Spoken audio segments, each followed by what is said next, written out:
mutually exclusive disciplines. And this can be a little difficult for our modern understanding. But essentially, what Thomas argues is that, yes, while there are truths of reason, and yes, while there are truths of faith, there is also another category. There are truths that are common to both faith and reason. Today, we tend to view reason as occupying one domain, and faith as occupying another. And we tend to set these two at odds with one another. So if you're a person of faith, it's commonly said you can't be a person of science, you got to be skeptical of science. Whereas if you're a person of reason and science, you have to be skeptical of faith. And that somehow the two are mutually contradictory, that they can't both be true. Well, that's a very modern view, and according to Thomas, a very incorrect view. Thomas, on the other hand, argues that while, there are truths of reason, such as the law of gravity, the Pythagorean theorem, etc., and yes, while there are truths of faith, the Trinity, the Incarnation, there's also truths that can be learned through reason and truths that can be learned through faith. The existence of God would be an example of a truth that can be learned by reason itself, apart from faith, or it can be accepted as an article of faith itself. Or the immortality of the soul, for example. Thomas thought the immortality of the soul is a truth that can be demonstrated by pure human reason, without the assistance of divine revelation. He also thought that the immortality of the soul could be learned through faith, by reading about it in the Bible, for example, or looking to the church as an authority to reveal that. So for Thomas, there's no contradiction between faith and reason, and this is what makes him different than the Latin Averroes, who argued that there is a contradiction between faith and reason. For Thomas, there's no tension. There's no conflict between faith and reason. Both are in perfect harmony because all truth is one. So if all truth is one for Thomas, then there's no possible way that reason and faith can contradict one another. In fact, in a properly ordered view of the universe, Thomas argues, reason will tend to support faith. Reason will point to faith, you could say. Okay, so how does this relate to the existence of God? Well, first of all, let's try to contrast Thomas with St. Anselm.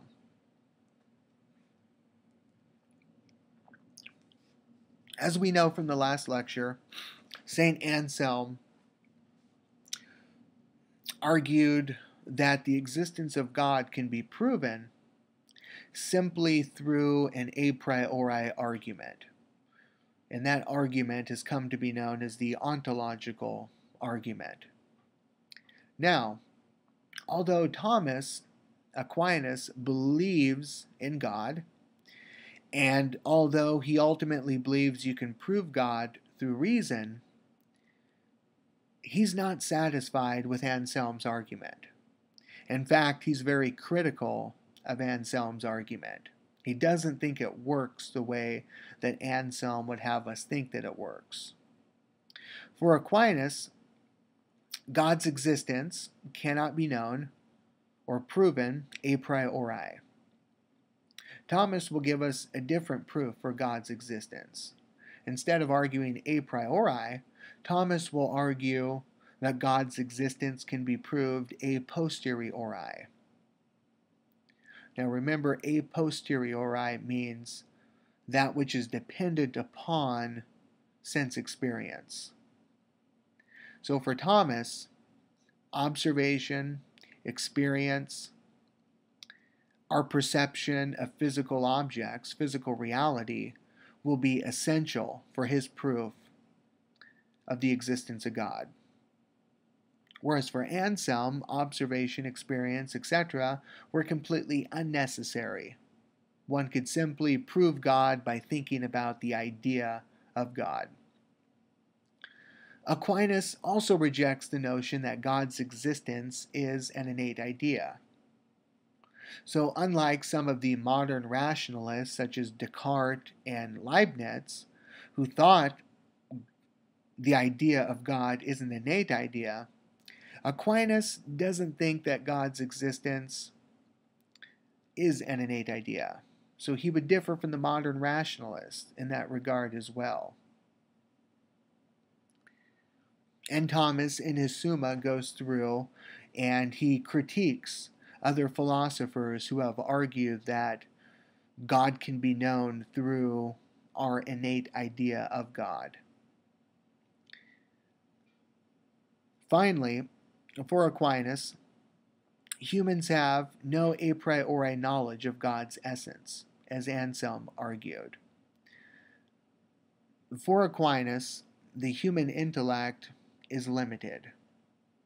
And by that, he thinks that even though it can prove that God exists, it will always have a distorted, limited understanding of God. And that's simply due to the fact that we are finite beings, whereas God is an infinite being. So Aquinas is skeptical when it comes to knowing God's essence, or what it really means to be God. I mean, for Aquinas, a human mind can never perfectly apprehend the essence of God. We can know God indirectly, we can know God through creatures, physical creatures, and we'll talk about that as we go. But we don't have this direct intuition into the essence of God, the likes of which Anselm argued and other modern thinkers would argue, like a Descartes or Hegel or somebody like that. So, as I said, for Aquinas, the existence of God can be demonstrated through an a posteriori argument. So this type of argument, it's also known as the cosmological argument, because ultimately it's reasoning from the cosmos to an ultimate cause of the cosmos. So it's reasoning from the natural world to a cause of the natural world. Another way to think of it is in terms of a cause-effect relationship. Aquinas intends to show that, as an effect, the physical world has to have a cause. And he's persuaded there's only one cause that can effectively explain and account for the physical world, and that cause would be God. Thus, we can only come to know God indirectly, according to Aquinas. We can know God through his effects, we can know God through his workmanship, but we don't have this direct, immediate perception of God himself.